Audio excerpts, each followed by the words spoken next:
If you walk into almost any permit office in the United States today and ask to build a house using this method, you will be shut down.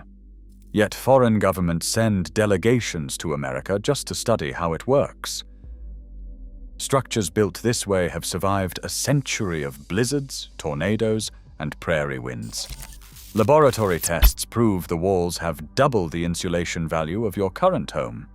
They withstand open flames nearly 3 times longer than standard commercial wood framing. The material grows in almost every state, and it costs as little as $3 a block. But if you try to use it here, where it was originally perfected, it is effectively illegal. Not because the science fails, not because it is not safe. It is illegal because of a quiet, intentional blind spot written into American law. Welcome to Nature's Lost Vault. The archive opens in the Nebraska Sandhills. In 1862, Congress passed the Homestead Act, offering settlers 160 acres of frontier land for next to nothing. Hundreds of thousands came. They found vast, punishing prairie. Almost no timber. The soil was too sandy even to cut sod blocks. Then, in the 1880s, the mechanical hay baler arrived. Farmers discovered you could compress the waste straw left behind after a grain harvest into dense, stackable bricks. Each bale weighed up to 80 pounds. Stack them like giant masonry blocks, pin them with wood rods, seal them with lime or clay plaster, and you had a wall that was stronger, quieter, and warmer than anything expensive lumber could produce. And it was essentially free. Straw was agricultural waste. Farmers literally burned it to get rid of it. The first documented straw bale building went up in 1897, a one-room schoolhouse on the Nebraska plains. The builders had not yet figured out the plastering. They left the walls exposed. A report from a few years later noted the building had been eaten by cows. They learned from that. They sealed the next ones with lime, with clay, with gumbo mud pulled from nearby lakes. And what happened next was not what anyone expected from a building made of farm waste. By 1928, a congregation in Arthur, Nebraska, built an entire church out of baled rye straw, hauled in by mules, stacked 2 feet thick, and sealed with that same black gumbo mud.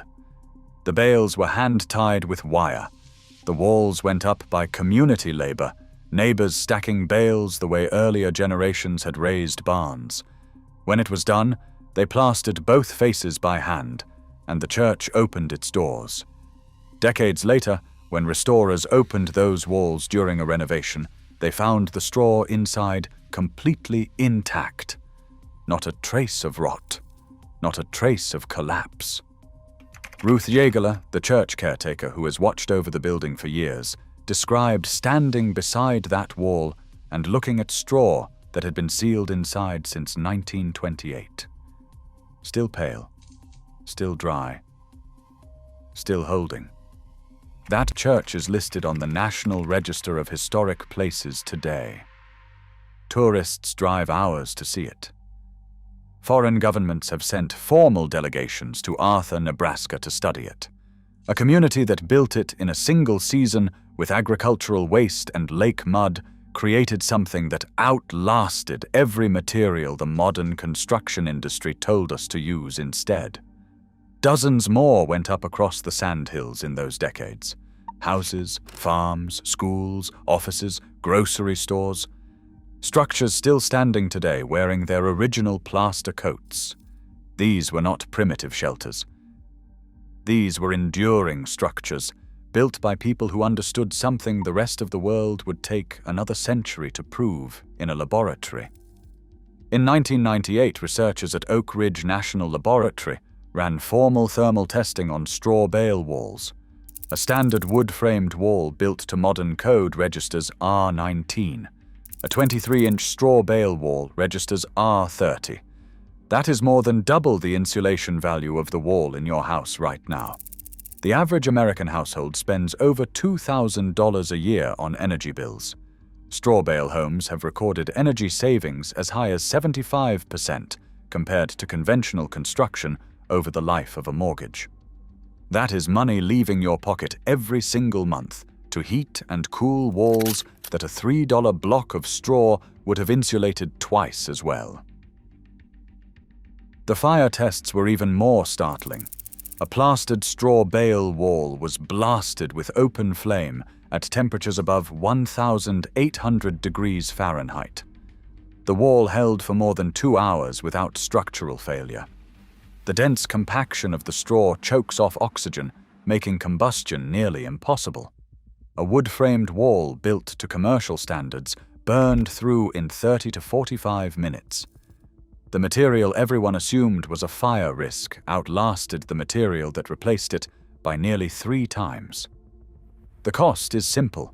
Bales cost $3 to $12 each. Many grain farmers give them away to clear barn space.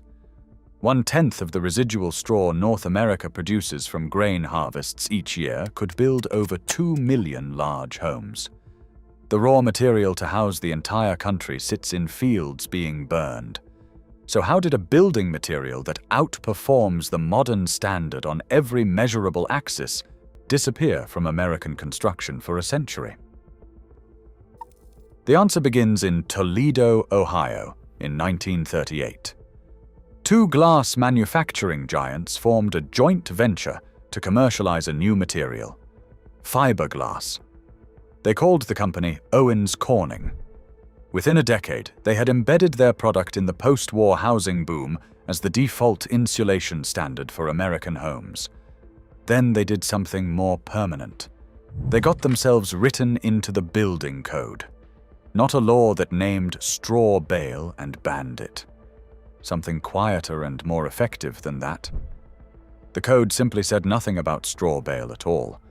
And in building code logic, silence is the same as prohibition. No inspector can approve a material that does not exist in the code. No bank will finance it. No insurance company will cover it. The material did not need to be banned. It just needed to be ignored. And ignored it was for the better part of a century, while Owens Corning became one of the most powerful building materials companies in America. Their product required a factory, a supply chain, specialized installation, and repeat purchase.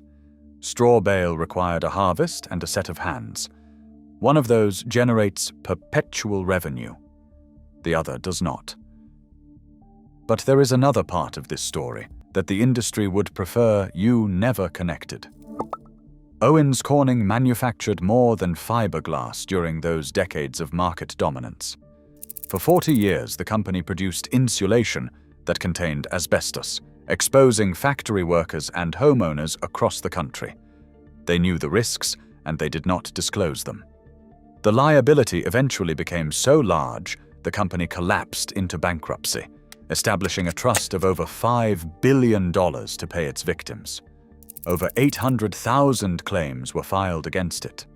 The company that defined the American insulation standard for half a century poisoned the people it was supposed to protect.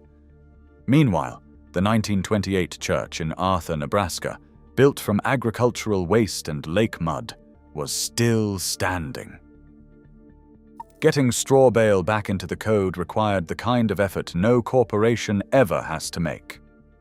David Eisenberg, co-founder of the Development Center for Appropriate Technology in Tucson, and builder Mats Meurman wrote the first load-bearing straw bale code in Arizona in 1995.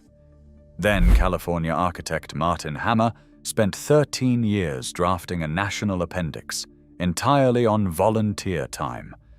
He and dozens of engineers and builders traveled to code hearings at their own expense, funded their own laboratory testing, and navigated an approval process built around materials with industrial lobbying behind them. 13 years. When approval finally came, it landed as an optional appendix that individual states can still choose to ignore. Many have. 119 years after the first Nebraska schoolhouse, it is still optional. What that approval confirmed is what those settlers already knew. Straw bale walls insulate at more than double the code minimum. They resist fire for twice as long as wood frame. They breathe, meaning moisture that enters can exit, eliminating the mold and condensation problems that plague sealed synthetic walls. They sequester carbon instead of releasing it. They are available within driving distance of nearly every grain-growing county in North America. Here is what you can do with that information today. Check whether your state has adopted the straw bale appendix. If it has, you have a legal pathway to a permit. If it has not, many owner-builders have succeeded through the alternate materials provision, which allows approval on a case-by-case basis with engineering documentation.